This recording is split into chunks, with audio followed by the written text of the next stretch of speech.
entails, the amount of support.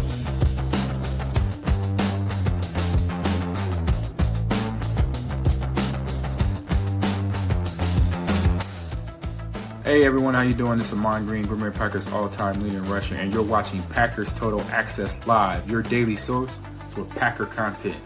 Go Pack, go!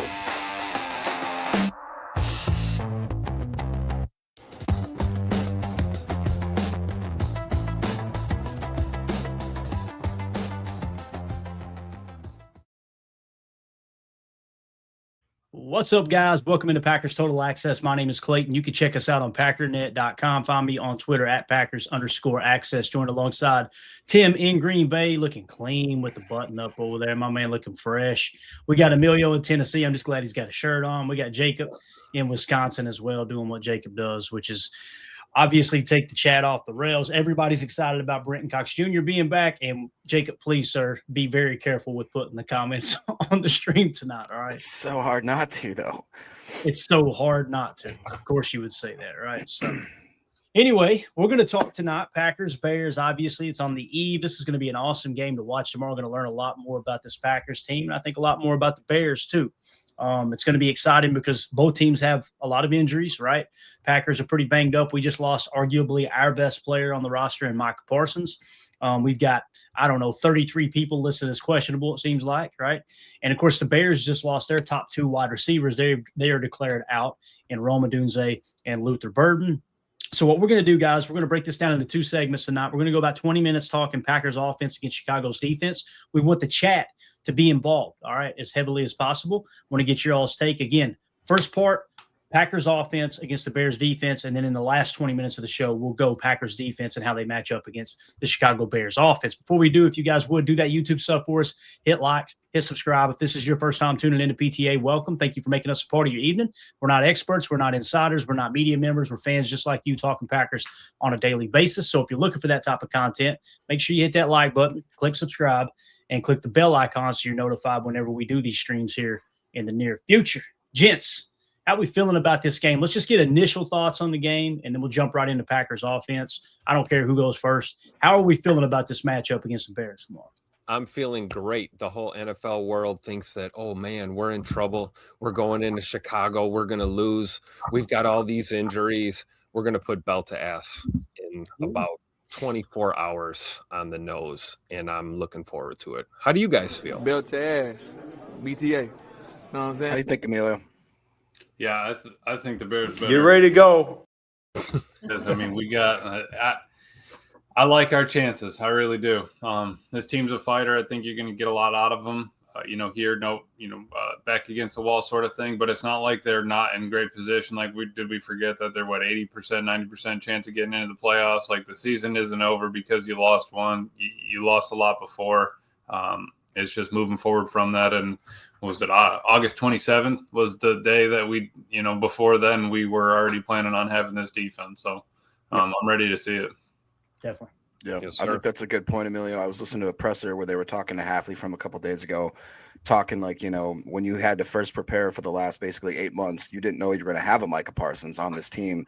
Can you use any of that information going forward and kind of game plan like you would have without him? And he said, oh, hell yeah, I will. And I'm not going to tell you anything about what I'm going to do. So he's a funny guy, man. I really love his press conferences. But that's a really good point. And we all forget about that. We went back and forth on this podcast whether it was even a realm of a possibility. And then when that news broke, I think that's what made us all so shocked and so excited, is because we were ready to go with the squad we had. And I think these guys have something to prove.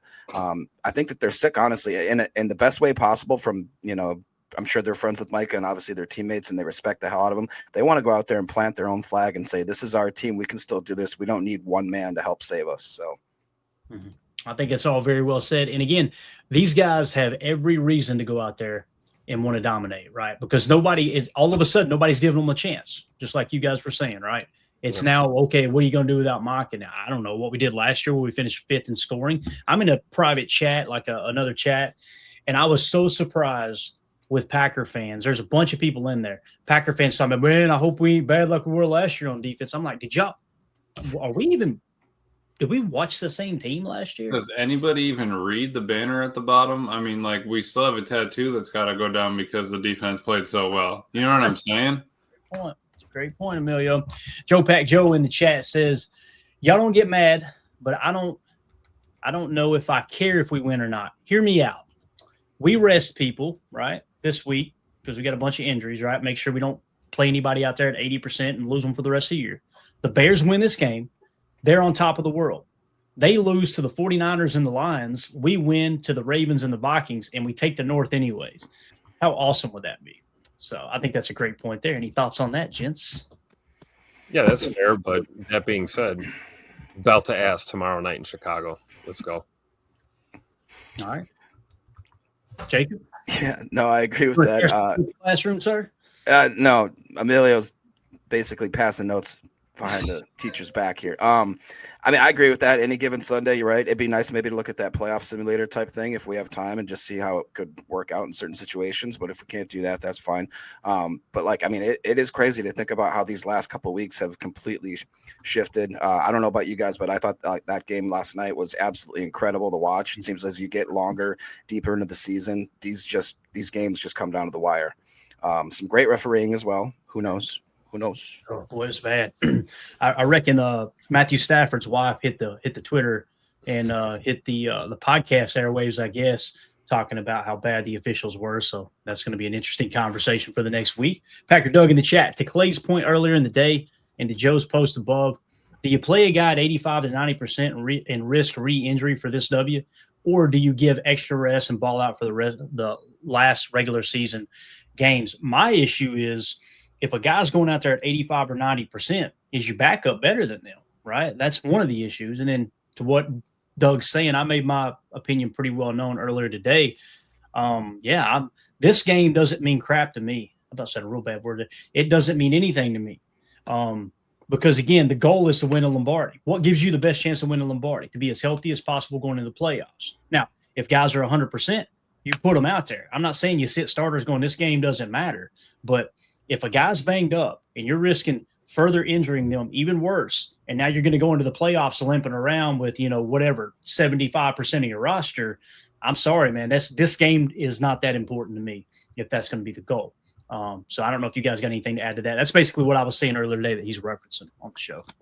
Yeah, my only thought on that, Clay, would be, sort of the fact of if you win the North, you get home field advantage. You at least get a chance to hold I would rather put a little bit more faith in my team and say, I believe in the Packers rather than leaning on other teams having to beat the Bears to get us to that point of winning the North. So that would be my only sort of pushback. You can shut them up. We're already 4-0 in the division, which is a flip from 1-5 last year. So you might as well keep the pedal down. You go 5-0, 5-1, 6-0. You're done. You got home field advantage. I think that, maybe, that could help the defense. Our offense wouldn't have to worry. We already have enough problems with silent count and stuff. Get us through one game, get your feet in, and kind of go from there. That'd be my only pushback on it. Got it. Anything else on that, boys? We good? I would agree with that statement. I mean, don't depend on help that you may or may not get from other teams in this league. We've seen it, week in and week out. But I'm also kind of in the middle. I'm with you, Clay. Like, if we don't set ourselves back 2 or 3 weeks with injuries in this game, I'm all for sitting guys that are kind of on the bubble, But end of the day, it's Packers Bears, right? You want to beat the Bears and you want to beat them in their building, and you want to control what you can control, which is winning ball games. So I'm somewhere in the middle on this, I guess. Got it. If it's me, I got the foot on their throat. I want to take the North. I want to make the Bears just absolutely intimidated and demoralized. I want Caleb Williams to eat his own hat. I want Ben Johnson just to absolutely tuck tail, walk out of there, and have to explain to the press conferences why he absolutely crapped the bed against the Packers when he was talking all that jazz at the beginning. So I say do anything to win the game within reason. I think that, play those guys until I doubt any player is going to tell you they need to come out, but maybe that'd be the type of relationship that you'd have to tell them, be like, hey, man, when you need to come out, you come tell me that you're done or you need a break, whatever the case may be. These guys, they're not going to do that. They play with a lot of pride and a lot of ego. I would just I think if anybody could get them to admit that, it'd be a guy like Hafley and LaFleur, just kind of making them like, hey, we've ran down this road so many times. We understand that you guys are going to be ballers and you don't want to leave your brothers out there, but think about the next couple weeks and what that could mean for this team in general. Like, think about it that way. And also think about it, though. Again, you guys are kind of coming from the approach of everybody stays healthy, right? Of course, we want to beat the Bears. Now, if I flip that around and said, all right, we're going with your route, but you've got to agree you're going to lose Evan Williams and Zach Tom for the playoffs. You taking that bet? I said put I don't Zane know, in I'm there. not a doctor. That's a perfect response. You said put Zane in there. Is that what you said? Yeah, I mean, like I said, I hate to be nitpicky, but I think there's certain positions and certain players where we could probably get away with letting them sit. I think that Evan Williams sitting would be a good idea. I even think that maybe Christian sitting could be a good idea. Jacobs. I trust the backups that we have in those positions. I don't know if I trust our backup tackles, but again, I don't know. I'll tell you this team, though, it's not like they get a ton of pressure on the quarterback, right?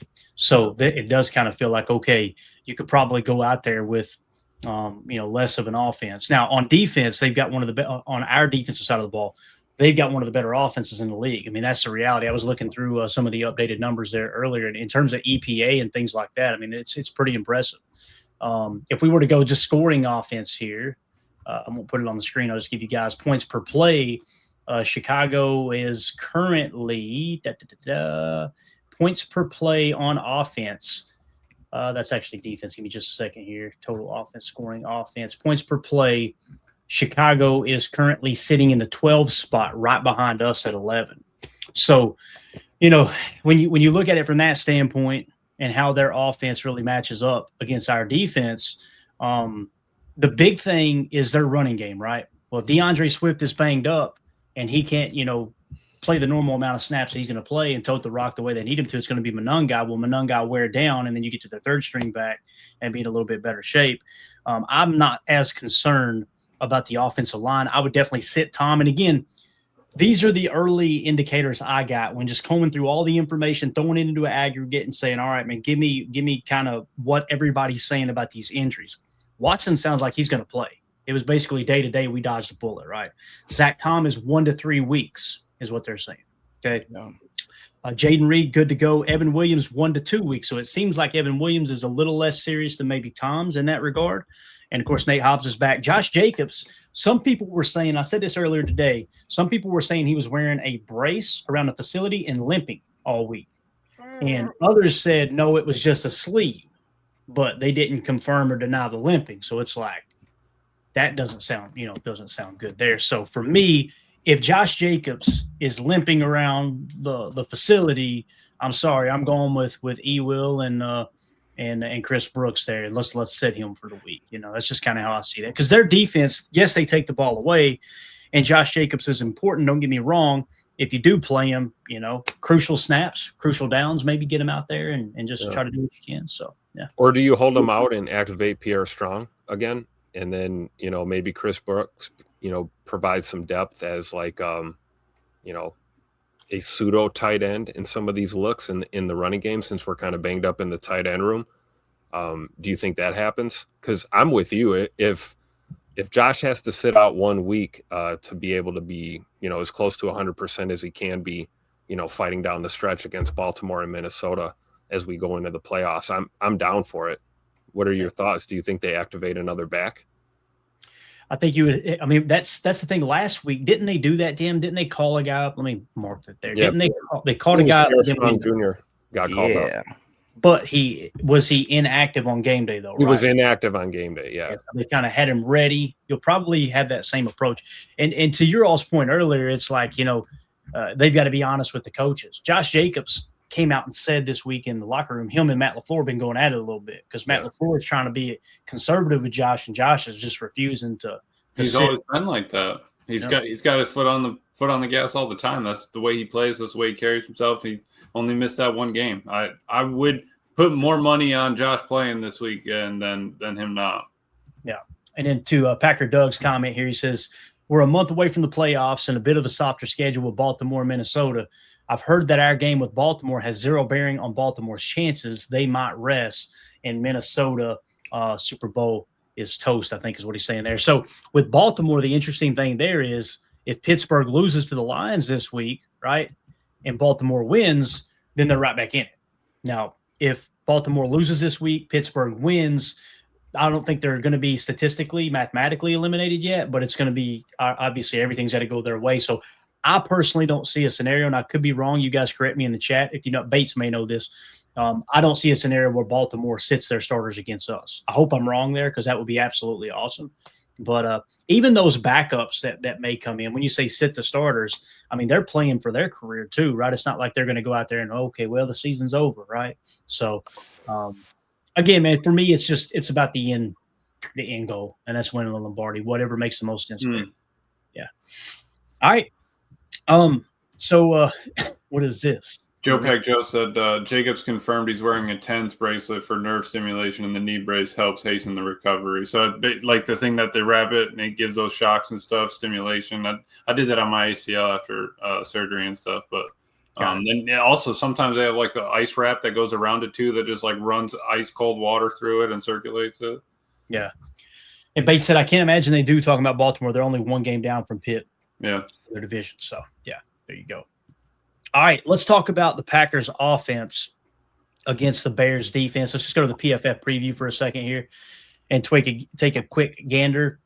Hopefully you guys can see that all right. I don't know why that's gotten wonky on us here lately. But anyway, so the big thing here, I mean, we talk about Josh Jacobs potentially missing this game. I mean, my goodness, man, 89.4 is the third highest graded running back right now. Jordan Love, 89.3 is the second highest graded quarterback. Of course, Zach Tom is listed in this lineup. You're going to be missing the eighth highest graded offensive tackle in the National Football League. The offensive line obviously has been really, really rough to watch outside of Zach Tom. Rasheed Walker probably been our second best offensive lineman. After that, I feel comfortable saying Sean Ryan is significantly better than Aaron Banks at this point, at least doing his job. I don't know how you guys feel about that, but with their defensive front and what they're showing right now, listen, it's not a great front. You know, Sweat obviously is their best pass rusher at 68.9. You got Dexter Sr. at a 57.1, Jared at 56 in the middle, and then opposite of Sweat on the edge, they're showing Booker at a 61.5. So we just kind of match up well against the Bears, if that makes sense. And really, what happened the last time we played? They came roaring back in the second half, right? And Ben Johnson made some second half adjustments. So now, do they start the game like that? And to bringing it back to our offense against our defense, how do we start this game? Do we, that second half, we probably slowed down just a touch. I would imagine we kind of came out on fire, if I remember correctly. So do you go back to what you were doing in the first half, or do you just start the game with what your second half adjustment was, knowing they're probably going to try to go that same route as well? But how do you guys feel about our offense matching up against our defense? Y'all just take the floor. Well, I mean, you guys correct me in the chat. Emmanuel Wilson should be healthy for this game, right? Yeah, he should be over the illness by now, I would imagine. Okay. So, Tim, he gave it to somebody else. Or I say he gave it to somebody else. Someone else is sick now, right, Tim? Who was it? Do you remember who that was? I forgot, but yeah, it's going around. I was a little congested myself this morning when I woke up, Something. It's that time of year, right? You're gonna go in that pro shop, ain't you? That's what's maybe once or twice in and out, Yeah. He was at the Oval Office. That's where he got it. But anyways, if Emmanuel Wilson, I feel like if we could initially try to set up the run game, I mean, offensive line has obviously not been playing great, but against that type of front, I would hope that maybe we could get the upper hand. And if we could start some momentum and if Emmanuel Wilson is just running on all cylinders, I think that makes it easier to maybe take Josh. And even if he plays limited snaps, just really, if we don't need him, don't force it kind of thing. If we go out there and we're pounding the rock, if the tight ends are blocking well, it's almost the same thing in the pass game. If Agent Zero is out there and doing his thing, if Dobby's doing his thing, if we can get some help from some of the other backups there and we just really are moving, I just feel like, okay, let's leave these boys on the bench. Just tell them, thanks for your service. We appreciate the willingness of you ready to go. But at the end of the day, let's just be smart. Don't take your foot off the gas, right? We want to finish this out with a win and a convincing one, but that's just the way I would handle it. Yeah, and everybody's confirming in the chat that he gave it to Enigbare. JJ's the one that's sick. So there you go. I want to hit this one. Amelia, we'll get your take on this and just any other thoughts you got on the offense here. Brother Blood says, also, how do you feel about Golden being utilized this game, potentially a dangerous weapon for us? I think Golden is ready to break out. I think he's playing great football. But the issue is Christian Watson seems to be fully healthy. He's good to go, right, Emilio? So Matthew Golden, what I would like to see, and this might not be a popular opinion, I would personally like to see Matthew Golden. If all these guys are healthy, I want to see him playing X and Romeo Doubs coming in off the bench into that X spot. And then, of course, if Reed were to go down with an injury, then Golden kicks to the F. And Dobbs goes back to X, right? And if Christian goes down with an injury, then Golden goes to the speed Z, and Jaden Reed stay in the F, Dobby back to the X. What's your thoughts on that? I'm right there with you, Clay. I was kind of the other way around. I'd like to see a little bit of Golden in the slot, considering how many times CJ Gardner-Johnson got his ass cooked the last time we played this team. It would be nice to see MG being the one doing the cooking there. But I'm with you, though. Like, if you've got everybody as close to 100% as possible, and you've got, a guy like Golden that can be a rotational guy, maybe it is time to put him out there on the outside and let Rome rotate in and, give guys a breather when you need it. Same thing with, like you said, with Bird. Like, he's just back from injury. We don't know what's going on there. Long term, he looked good last week. But I like the idea of Matthew Golden being worked into the mix a little bit more targets. And like you said, Clay, X, Z, put him at the Y. I don't care. Get him on the field. Let's go. Yeah.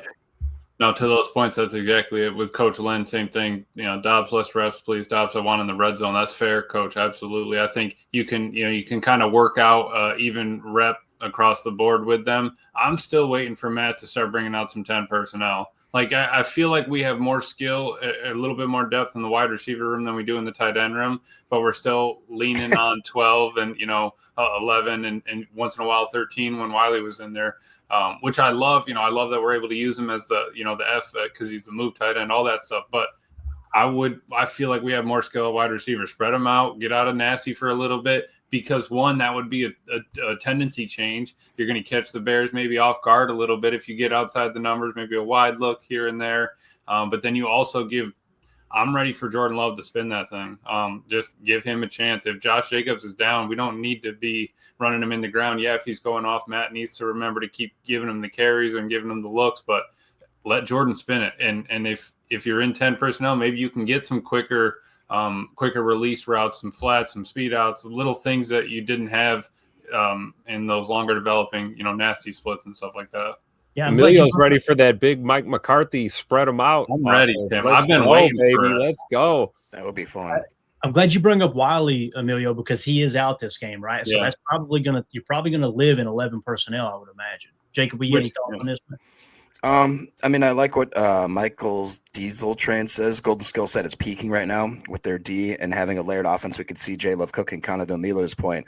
I like that idea, Emilio. I just feel like that he is so speedy. To Michael's point there, I think that he is starting to get that confidence. After that Denver game, people said that he just had a different kind of light about him. I feel like as we get him more targets, he's going to get more involved in the offense. But to that point, I also like what Coach Len talked about with Dobby kind of, I don't want to say playing less reps, but just more specified reps. I saw somebody else here, Joe saying how on every third down, I want Dobbs to just run to the marker. That won't on him on that touchdown moss. I don't know exactly what the last part means, but I think he means throw him towards the red zone in key situations because he just seems like his hands are so good on third downs. I really love that about his game, but trying to pepper in some more of the young man, Mr. Golden, I think that's a great game plan. Yeah, I agree, man. Can I say one last thing too? Yeah, man. Because where the betting markets are, it's a little interesting. They've got Christian Watson as their leading receiver at 54.5 yards. They also have Josh Jacobs as the only running back slated. They have nobody else with any kind of over-under. Usually the day before the game, they'll at least start peppering in some other backups and that sort of stuff. So to me, that's a little interesting. It is very wild because I would be screaming probably hammer the under on Jacobs, seeing that everybody that's reported coming out of Green Bay, they're kind of I don't know, hinting at maybe Jacobs won't go. I think Rob Domofsky said on a Chicago radio show, if I read the tweet correctly, that he felt like he's more doubtful than he is probable. If that makes sense. So maybe 70-30, maybe 60-40 that he won't play. So just going to be interesting, man, for sure. So looking at the rest of this and how they match up. Obviously our wide receiver is going to be a strength. Christian Watson, 85.4. He's the seventh highest graded receiver. You got Jaden Reed in the 77.9. And of course, Dobby at a 67. I think our boy Matthew Golden is grading out as a 69-ish, somewhere around in there. And then when you look at their DBs here, you got Wright, 65, Gardner Johnson, 53 in the slot, Johnson, 57.9, Brisker at safety at 58.9. Bayard is definitely their best DB according to PFF, grading out as a 75.6 at the moment. So you really like the way your receivers match up. against this Bears defense, but also they take the ball away a lot, right? So they lead the league in turnover margin. So you got to be, I don't want to say careful. I mean, think of the interception that Jordan threw before. They didn't do anything special there, right? Jordan kind of got caught in between. Should I hammer Golden in the seam or should I go underneath on the angle route? And he kind of just airmailed it over the angle route, in my opinion, threw it right to the defender. I don't feel like, wow, this Bears defense, they're ball hawks. But at the same time, like Emilio, you look throughout this season, they continue to take the ball away. Sooner or later, I've got to be like, okay, they're just good at it, right?